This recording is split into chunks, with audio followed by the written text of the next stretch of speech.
here. We're videotaping it to offer it to all members of the state bar in the whole state so they can be a part of this presentation. What the guy you're going to listen to has got lessons for all of us, but possibly friends and neighbors of yours. And I can tell you from experience is that the one thing that when you have a problem that you don't want to discuss with somebody else, that you can call the State Bar of Texas, and Chris Ritter runs that system so that you can say things that no other place can you do and say, I'm calling because I need help, or I need help for a friend who's got a problem. I know you know this, for the other kinds of systems of privilege, they're nothing like the State Bar of Texas system and the Lawyers Assistance Program. It really is a place that you could call and not have it show up again on your insurance forms or something else. I mean, it really is a help. And I know that they have helped hundreds and thousands of lawyers who've been facing problems in the game. So it's really, really important. Thank you for being here. And here you have Chris Ritter. Thanks, Terry. And I'm going to move pretty quickly because I have so much to cover, but this is really important. And I don't have to tell attorneys this, but you know, it's very common for attorneys to struggle with, at a minimum, stress throughout their practice. And for most of us, for most attorneys, we also struggle with what we kind of come to enjoy talking about a little bit, burnout. But I want to talk for a minute about what's unique about the practice of law, the problems that we face commonly as attorneys practicing, and particularly for groups. For this group, I have experience in a civil division for a couple of years doing civil litigation for a county and doing the kind of work that you see. And there's something called compassion fatigue. I'm going to mention that too, but that's an important thing to talk about. And then I'm going to talk about, on top of what we normally do, the psychological impact that we have from just the work we do. We also are dealing with this ridiculous level of technology now that makes it really hard for us to get a break from what we do. I don't think any of you would be surprised to see this list of problems that attorneys generally face. And the number one problem is stress and anxiety. And I just wanted to mention how interesting it is that for centuries, really dating back to the Greek age, we've had advocates, we've had attorneys for many centuries, and we've always, you know, our job has been to advocate, to represent, and to help try to solve the biggest problems of other people, of either an entity or an individual. And just thinking about that, we've been despised for centuries, we've been stressed out for centuries, but if your job description is handling everybody else's problem, we're not surprised to see stress at the top of this list. But how many of you in law school, as smart as we are, after centuries, after a couple of thousand years, how many of you in law school ever got an education in any class about how to manage anxiety as an attorney? It's so interesting to me because doctors and counselors, they've all been doing it for centuries. They've been talking about, okay, when you do surgery every day, you're going to have some problems, here's how to manage it. But attorneys, only in the last couple of decades have we really started even talking about that. And I will say this, you know, a lot of the presentations I've done with my old school friends are like, you're either tough or you're not. What I'm talking about is being the best attorney you can and knowing about the psychological impact of a 6-week trial and things you can do to make it better is going to make us better attorneys. People that know how to manage. Some of the best attorneys I know have experience, or veterans that have experience with a heightened degree of stress, and they have a perspective, and they've some of my mentors had the perspective. There's a guy named Joe Nagy, he was the president of the state bar at one time, who was a partner of mine, and I was stressing out about settling a case, this, that, and the other, and he just, in a laughing, with an attitude of nonchalant attitude, turned to me and said, Chris, what are you worried about? It's other people's money. And I just think that there's some wisdom that we've passed along, but the one thing we haven't done enough is really get into an understanding on an individual level of how do we practice law with stress every day and stay healthy and happy. We all want to do something important. That's what got us to law school. When I was in law school, I thought, how lucky am I that I'm not in medical school, because it's got to be worse. At least we don't have blood and guts and all that. But this study shows that they actually have 26% less stress than law students do. And I wanted to talk about what's unique about law. The reason that most people understand this to be the case is the adversary system. We're one of the only professions outside of professional boxing that has a highly skilled, educated, trained, competent person on the other side whose sole goal is to defeat us, to make us look bad, and so that's a component of this. That's, in law school we start, on top of that we have this Socratic method in law school. It's not that intense anymore, but the judge in the courtroom is always skeptical of both sides. Our employers are wondering, are judging us. Our clients are judging us if we're representing people. Our families at the end of the day are judging us. Where I can tell you from many years of experience of getting the look of, is it really as bad as you say it is? Is it really that hard? Those kind of things. But what we end up doing is we give ourselves to our careers during the day, and it's really hard to put it down.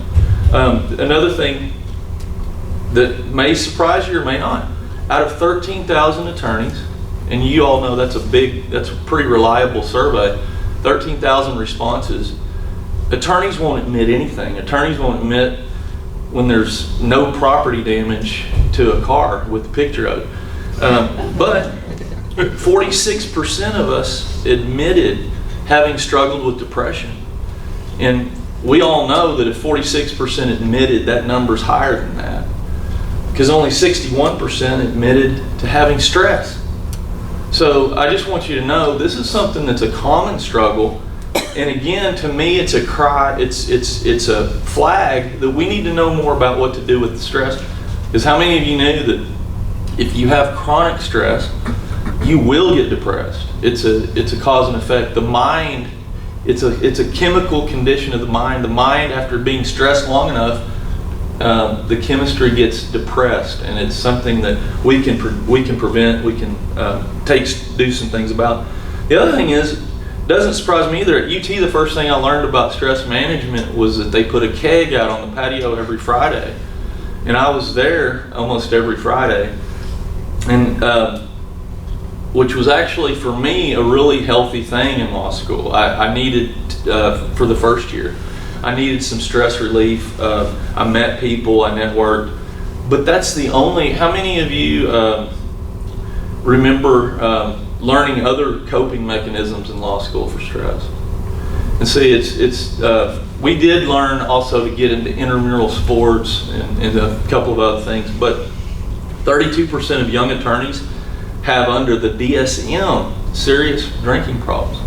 21% of all attorneys. Basically, a little over 1 in 5 of us is going to struggle with it. I'm one of them. April 1st of 2010, I'm almost 10 years now away from it. I quit drinking, and it was because it didn't work for me anymore. It was a medication I started in law school, and over time I added to it daily, or it became a daily problem, and added. It took more and more, and at some point it doesn't. The medication, just like others, don't work anymore. And some people ask, well, are we these kinds of people to begin with, or is it to do with our conditions? This would suggest the conditions have a big impact on it. Only 8%, which is a little higher than the national average, 6.5% is the national average, but 8% of law students before law school, the same students, thought they drank too much. By the third year of law school, 24% thought they drank too much. So it's something that we're seeing. It's also fun to compare doctors and lawyers. We have over twice the rate of problem drinking that doctors have. Again, doctors are educated on what to do about their health. They also can prescribe medication, so maybe that's part of the reason they're not drinking quite as much. And they also have more motivation to lie about it. We get second and third chances with alcohol. If you have a substance problem as a medical professional, you lose your license up front and then have to earn it back. So there's other reasons too, but out of 105 professions, you wouldn't be surprised after seeing the 46% stat but we're the lead. And then the thing that this group and many that are also in criminal DA's office of criminal law, family law, see is trauma. And we don't talk about, how many of you in here ever talked about the impact of trauma on lawyers. As professionals, counselors or therapists deal with lots of trauma, but I would suggest to you there's no one that sees more outside of first responders than attorneys, and especially in the therapists and the attorneys are constantly, weekly dealing with children being lost in custody, violent crime, and the type of things that we deal with. Whenever I was doing civil cases, some in this room may have encountered this. We had lots of cases. We defended counties, 26 counties in West Texas, and several deaths in jails.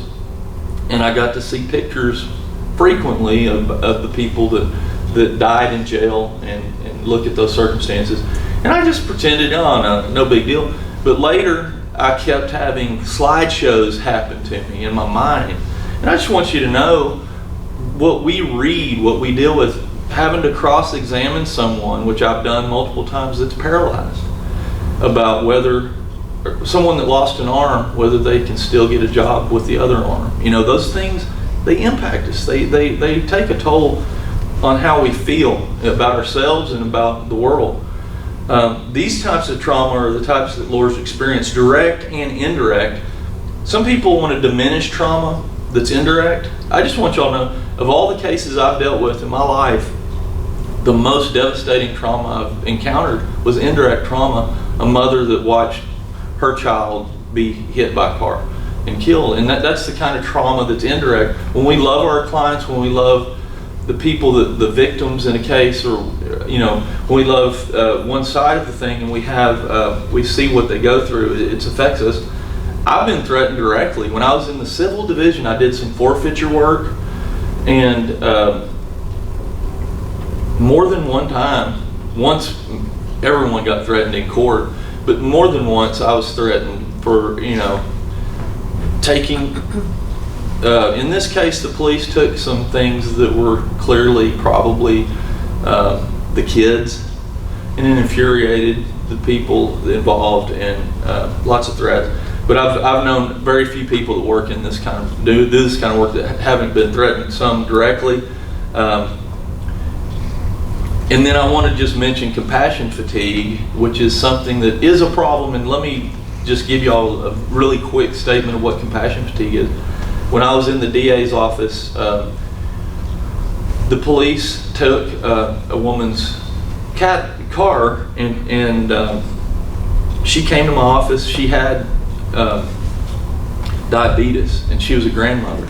She came to my office and said, "Hey, sir, you took my car. My grandkids were dealing drugs out of the car, and I need the car so that I can get my medical care, and I'm so sorry." And I was just flabbergasted that meeting this grandmother, that the police had gone forward with the seizure. And I made an agreement with her that as long as that they don't use this car again to deal drugs, she could have her car back. She can have it one time, and next time we'll deal with it. Well, 10 minutes after she left, the police showed up at my office laughing, making fun of me, saying I was the biggest idiot in town, that I'd just given the biggest drug dealer in Lubbock her car back. And I was like, you gotta be kidding me. And they brought me some audio tape that proved it. It was true. She was the mastermind of a big network. And from that day forward, I never trusted little old ladies again. And that's compassion fatigue. That's every case we have, there's something about it that we learn a lesson of who not to trust or what not to do. And over time, we can wake up and not really have much that we're gonna trust or care about. It's a defense mechanism, but it can take a toll on us and cause burnout. Then all of that said, then we come to the table of technology. And technology is there all the time. So and by the way, I just wanted to mention, I was sitting around talking with a partner of mine in Lubbock at one time about the good old days, and he was telling me, and there's plenty of terrible things about the good old days, but there's with technology, there's some real interesting, like, can you imagine?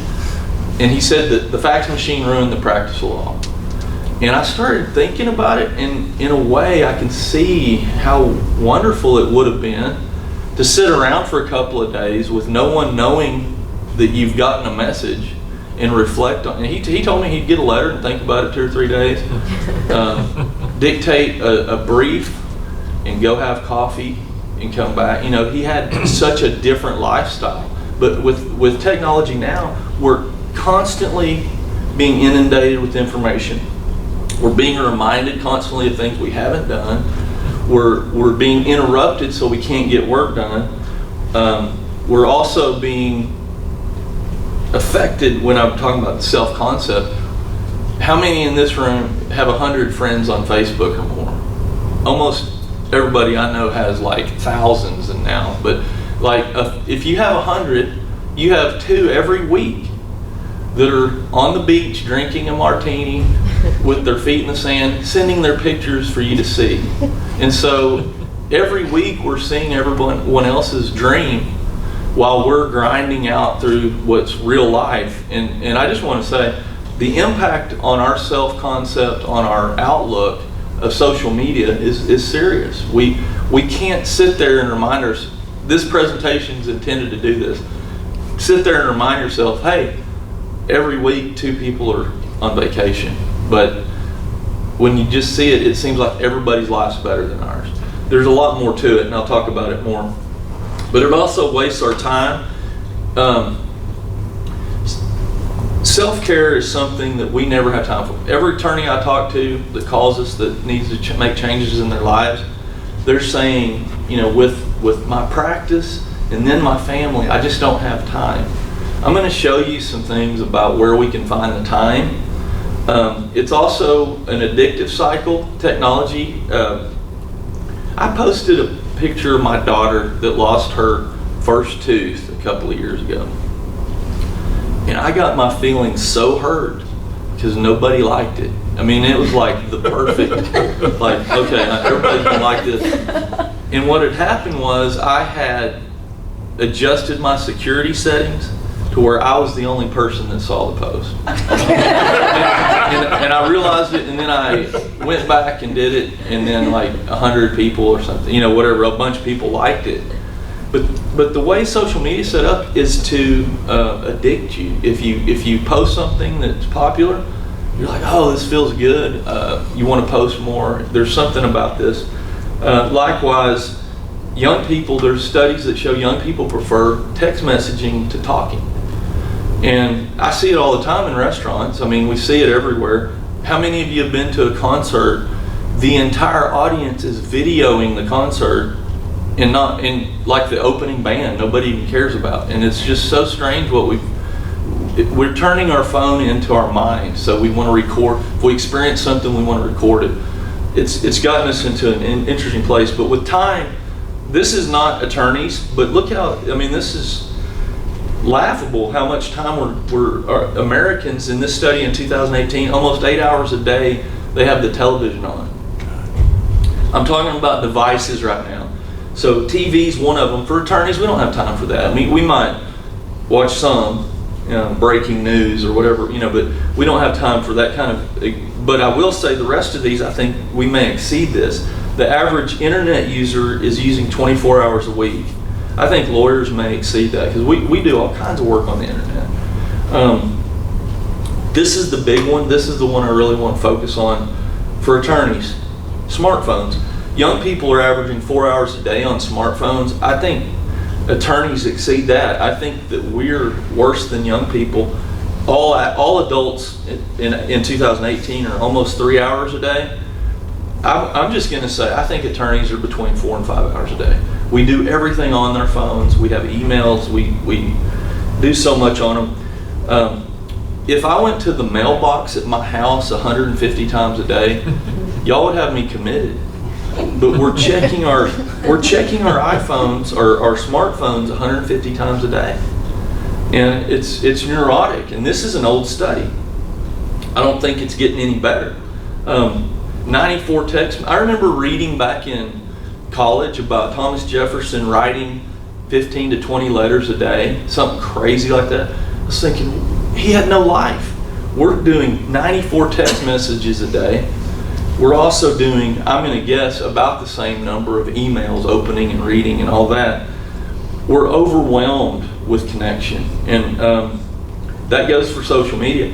Social media, Facebook averages per user, and by the way, half of Facebook, they just have an account and they don't even use it. The other half uses it, but the average per person per user is 24 minutes a day.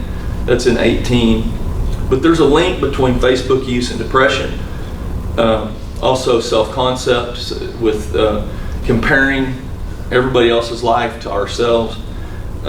Also disappointment in one's status. You know, everybody in my family that has a terrible marriage, all across my family, they look perfect on Facebook. And we all know that, but whenever it comes to seeing, you know, hundreds of people out there, and we have struggles, we have family problems, we have whatever addictions in our family, mental health problems, we don't see much people. We're seeing more and more of it, and unfortunately, everyone has a cousin or an uncle that's broadcasting everything on Facebook. But this stuff is affecting us. Unfriending, there's a study that showed that being unfriended is causing mental health issues. And I read that and I was like, how do they know? Well, I figured it out. If you have a friend that's suggested to you and they already used to be your friend, you've been unfriended. I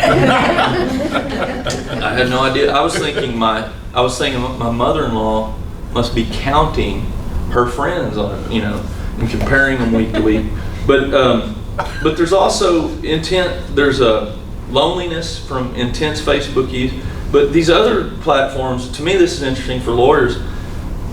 LinkedIn has the highest per minute use other than Facebook. And to me, it makes a little bit of sense because the attorneys I know, as a security blanket, we keep our resumes in pretty good shape. And our LinkedIn is really our backup, you know, or if we're not happy in what we're doing, we can look there and look for other opportunities. It's kind of like our virtual resume. And then this is the big thing I want to talk about. If you add all this up together, and if you just say that we only spend 25 hours a week on a desktop at work, which is probably conservative for attorneys, we're talking 10 to 13 hours a day with devices. If we could just cut one of those hours, we could really have a healthy self-care life and take care of ourselves. This part is where I want to talk about the strategies for improving our relationship to technology, but then also some strategies for dealing with stress at the end. The first one, a lot of people laugh at this, but big people are doing this. Number one, setting limits, but checking our email 2 to 3 times a day instead of every time an email comes in. And people laugh, but don't we do this when we go to court? Don't we do this when we go to trial? Doctors do it. They have to go to certain, you know, everyone does it. Coming, and by the way, when you get to work in the morning and check your email, that might be the most important time to think about self-care, because everything that you find out first thing in the morning is usually the time. And when I was practicing, I used to, it's almost like attorney, I wanted to say they deliberately did it, but I think what happens is at the end of the day, they call people back. And so I would get voicemails every morning, usually from at least one attorney I couldn't stand that had some terrible news in it. And it was, I resented the person because they couldn't tell me person to person. They'd leave the message. Oh, you're getting married. Congratulations, but I can't agree to a continuance. We'll have to have a hearing. I mean, those kind of messages you start your day off with, or emails that are, you know, with, I know I told you I'd give you an extension on that, but my client insists that I don't, sorry, or whatever it is. And so you start your day off with a lot of stress. Well, what I didn't know is that once you trigger your fight or flight nervous system, your sympathetic nervous system, it stays on until you do something physical to get out of it. So I'm just going to throw this, and I'll mention this again later. But once you get finished checking your email in the morning, walk around the block, go or meditate for a few minutes, do something, because that's how you avoid chronic stress. This is, to me, a really interesting study. If you can limit your social media to 10 minutes per platform, this study in 2018 shows no impact on mental health. And in my opinion, you have to, there's tricks to doing that. One is to try to keep your social media on a desktop so that you're not constantly filling in time between things on your phone with it. The other one is monitoring your use. How many of you check your screen time? I'm going to do a poll soon because it's embarrassing. If you check it, it'll tell you how much time you spend on your phone. But I do think that you just go under settings and everybody can find it. But looking at it, here's an interesting fact. With regard to health and weight loss, a study showed if you write down what you eat, you lose 30% more weight than people on any other diet. Just by, I don't know if it's self-shaming, but there's something about being awake to what we're doing, and that's why I'm saying use the monitor your use, and then use do not disturb. How many of you on airplanes? We all do. Turn off our phone. Value ourselves to where we can say, hey, this experience of going. What happened to me a lot is at lunch I'd say, you know what, I'm going to go for a walk. And I would take my phone, and in the middle of it, a text message would hit that something exploded at the office, and the rest of the other half of my walk was ruined. I was thinking of how to solve the problem before I got back. And I know we're important. I know people depend on us. If we're not in trial, if there's not a major fire, turn off your phone for an hour. I was going to say another new one. It's not in this presentation that I've just started. I don't have it on now, but I've found that using a smart watch, an iWatch is what I'm using, has made me use because it has cellular for $10. You can get cellular on it, and that way you have this comfort that if you need to be reached, you can.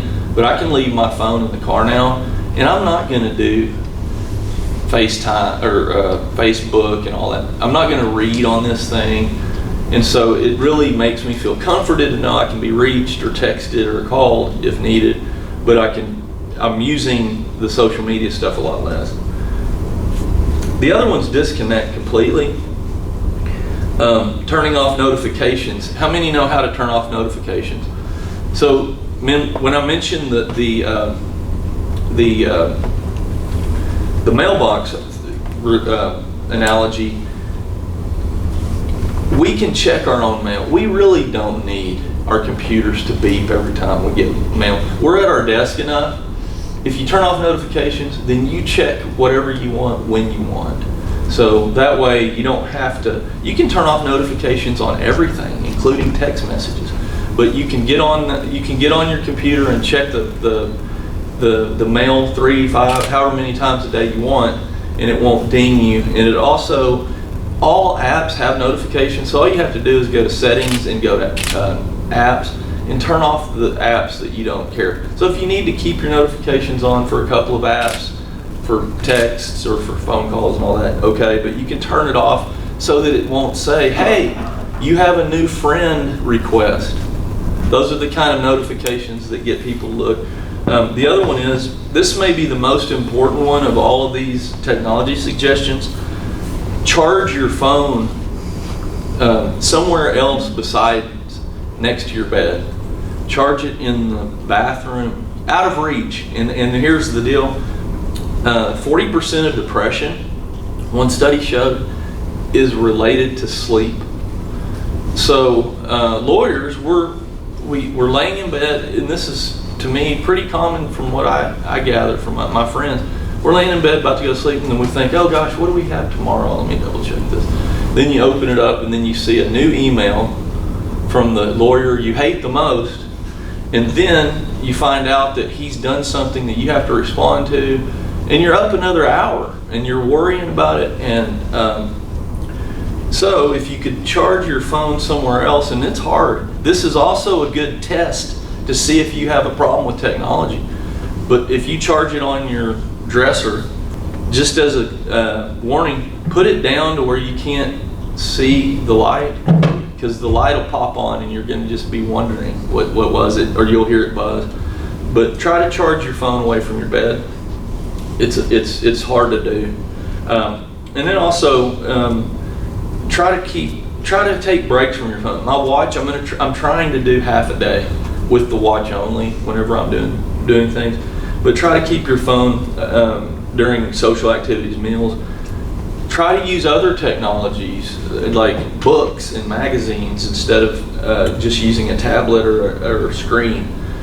And do you remember back in the days where we'd go almost like a refuge to the library and go do research and maybe be gone a few hours and come back? Now everybody's at their desk, and so they say that when you get a call or an email to interrupt you from what you're working on, that it takes a few minutes, like 5 or 10 minutes, to get focused back on what you are doing.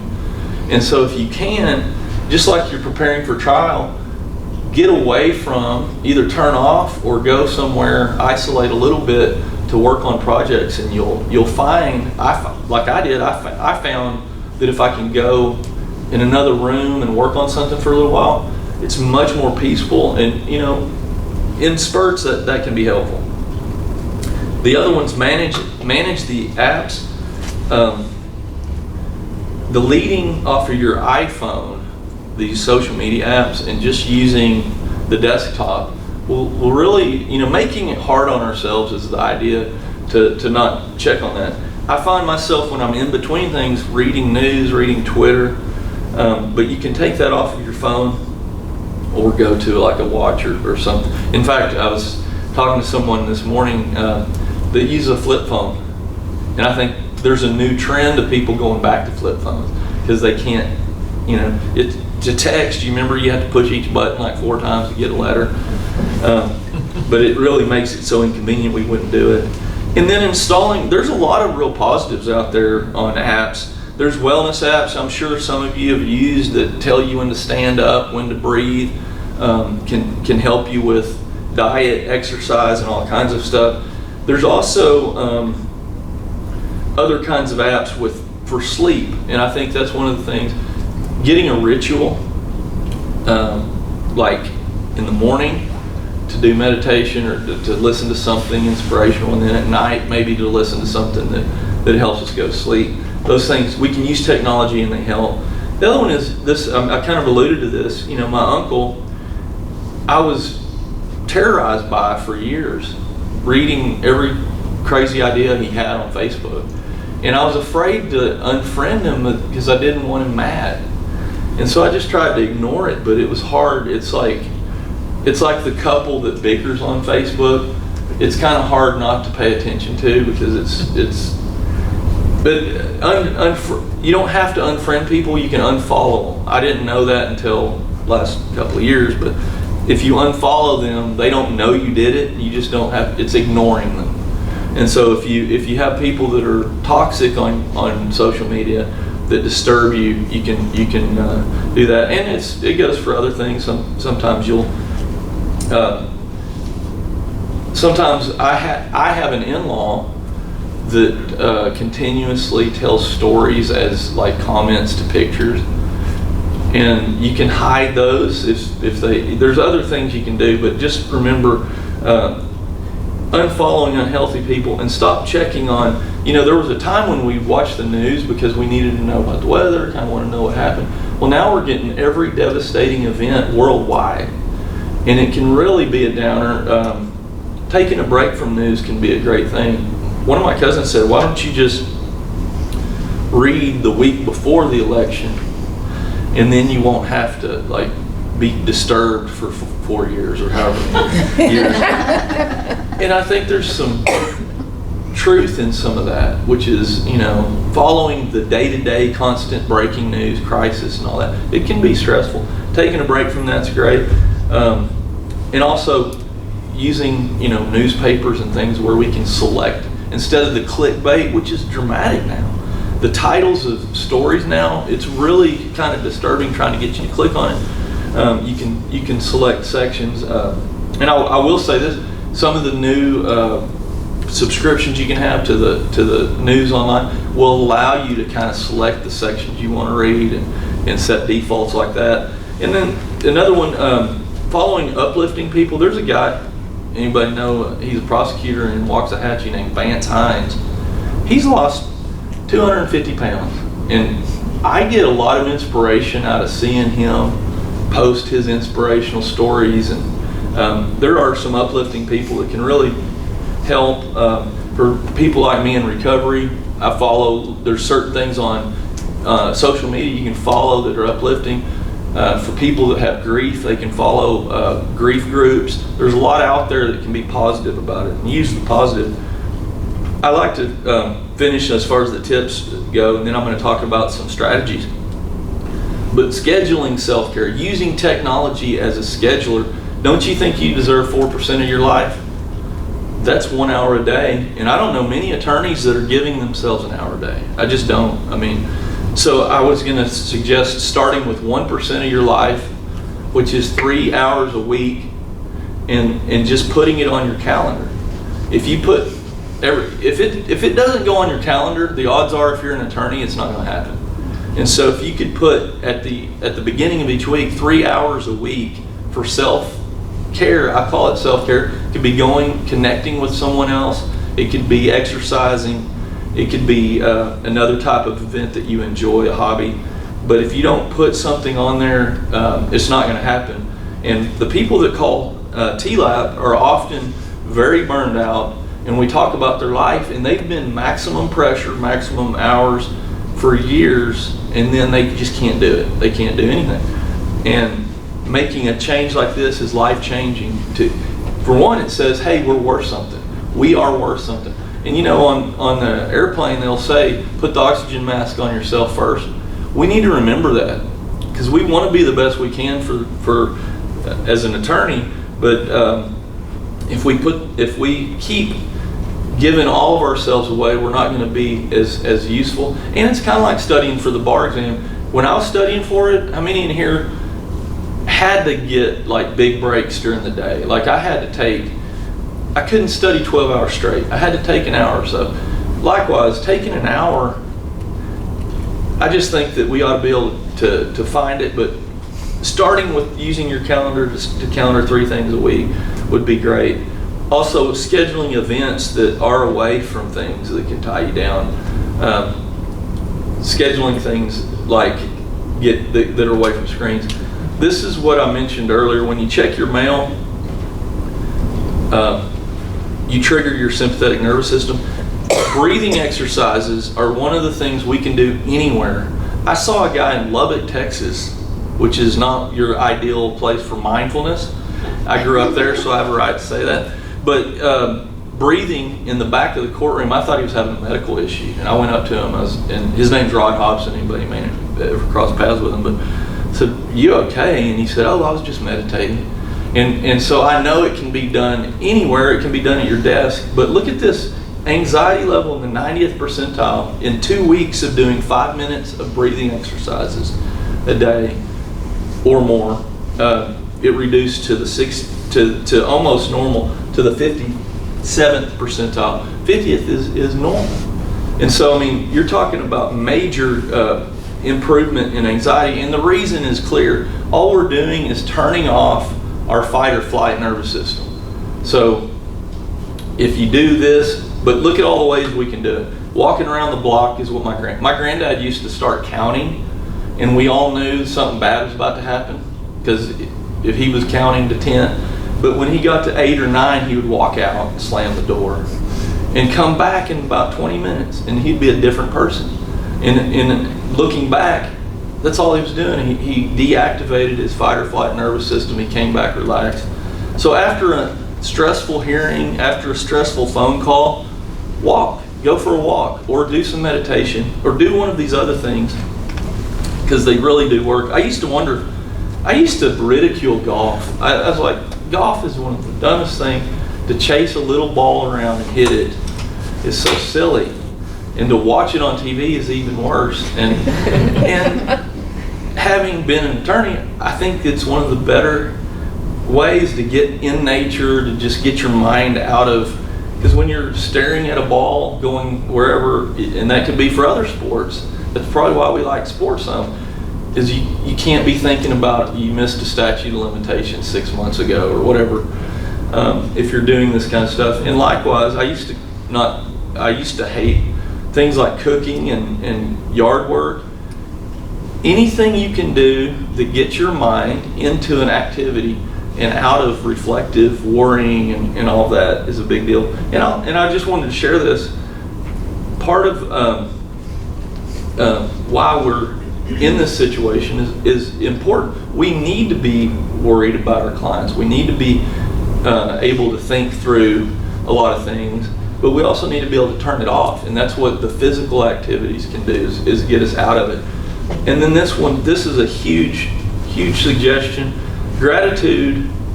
When we got to law school, we were graded, and we began our path being graded for how many problems can you spot. And I remember the professors would say, hey, here's 2 paragraphs. How many problems do y'all spot? And I was like, gosh, 1, 2, or whatever, And somebody could see 15, and they got an A, and I got a C. And that's where it started with, okay, I've got to think through everything and see all the risks, and that's how we become good lawyers. But when you have problem spotting as one of your best skills, your life, it can bleed over in your personal life. And after a few years of practicing law, you can see problems everywhere. You can't see the bright side anymore. And gratitude is the perfect solution to that, because we atrophy our positive mind. I remember my 3rd year in law school, I went home for Thanksgiving, and my friends were like, man, you're different. You're not the same old Chris anymore. You're negative. And I remember, and people had these ideas. Oh, my friend, I'm going to do a remote control lawnmower. And I was like, you know what? Now they're probably doing pretty well with that. But I'm like, you're going to get sued. You're going to run people over and kill them, or cut limbs off, or what? I was just thinking about all the problems.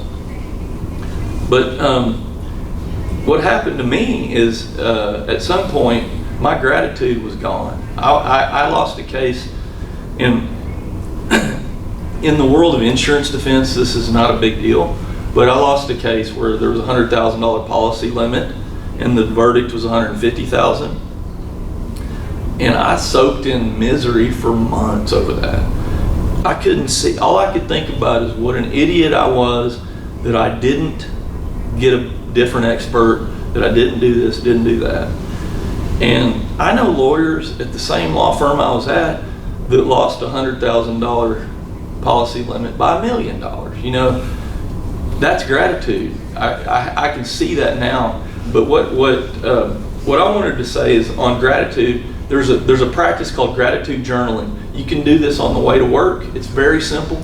You just think of 3 things. When I quit drinking, a person made me, or strongly suggested that I do it, and I was willing to do what I needed to make it, and suggested I do a gratitude journal for a while. And I did a 10-item gratitude journal for 30 days, and it totally revamped my mindset.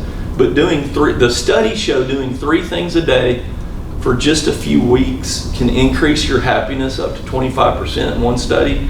There's a study comparing happiness levels to winning the lottery, and that gratitude journaling made people happier than winning the lottery. Of course, there's always a gimmick, because people that win the lottery get really depressed at some point. But and we would all opt to win the lottery. But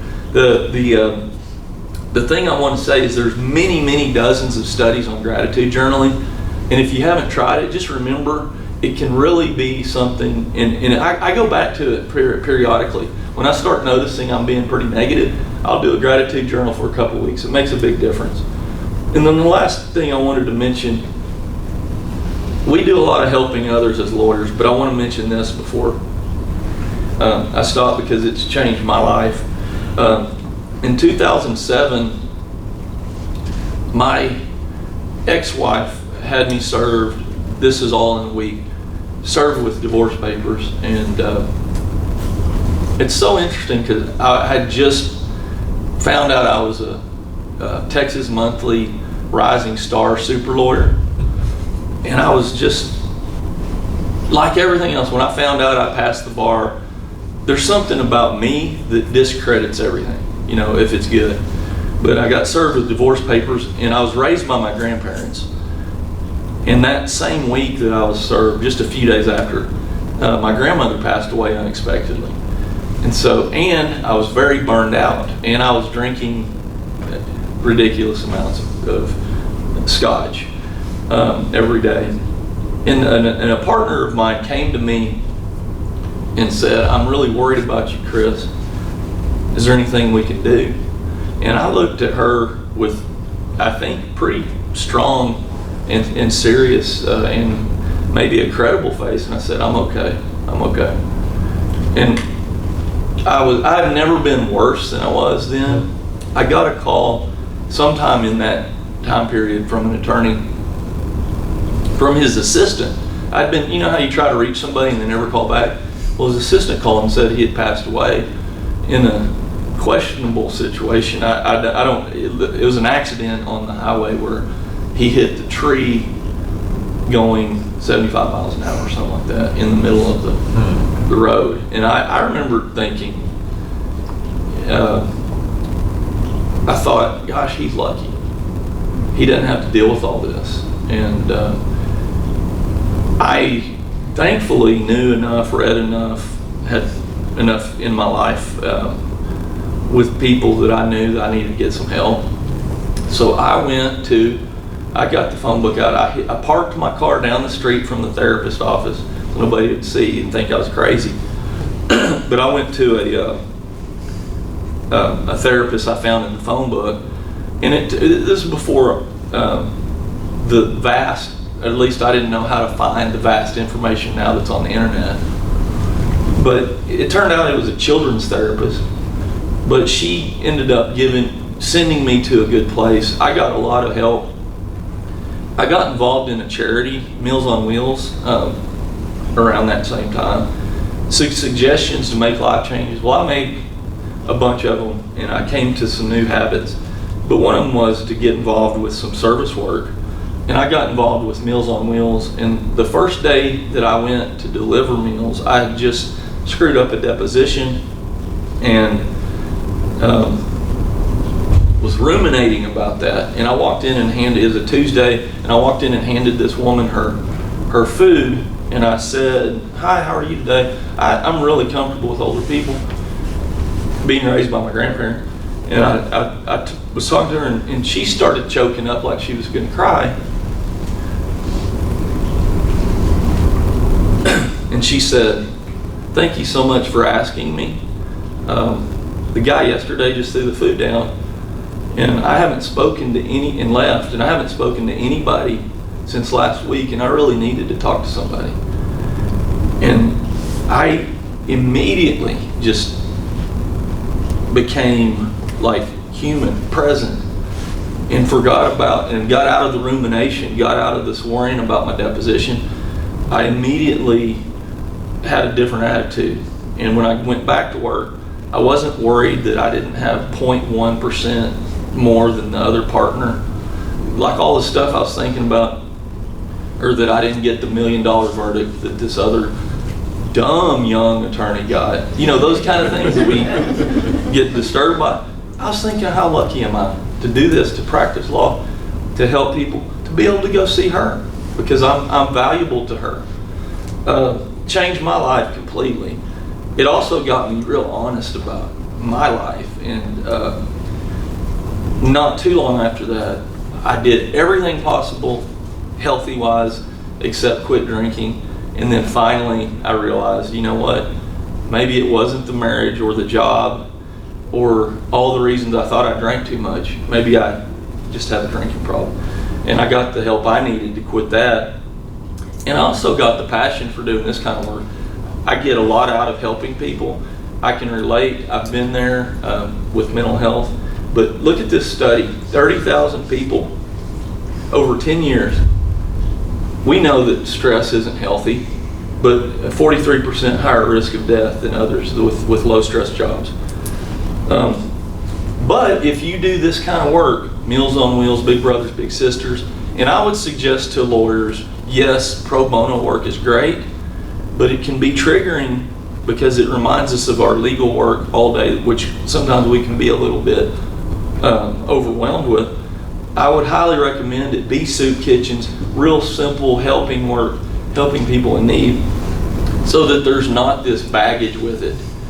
And there, you know, one of the worst things that happens to me when I do charity work is that I tell somebody I'm a lawyer, and then they're asking me a bunch of questions, and I'm just, you know what I'm saying? So I encourage, if you haven't done it 2 times or more a month, if you can do work helping those in true need, it completely offsets even with high stress job, there's no difference in rate of death.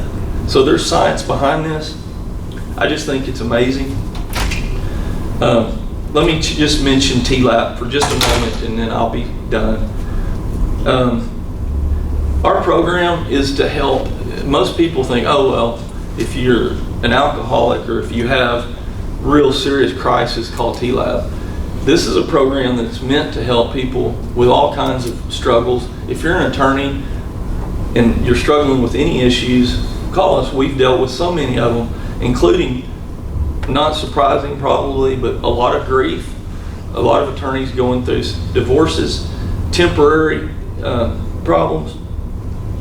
We can help so much. If I had called TLAP instead of looked in the phone book, I'd have saved myself a lot of time, because I'll tell you, in Houston, I can give you 5 or 6 names right off the top of my head of lawyer-friendly or therapists that have worked with common lawyer issues, that have worked with a lot of lawyers.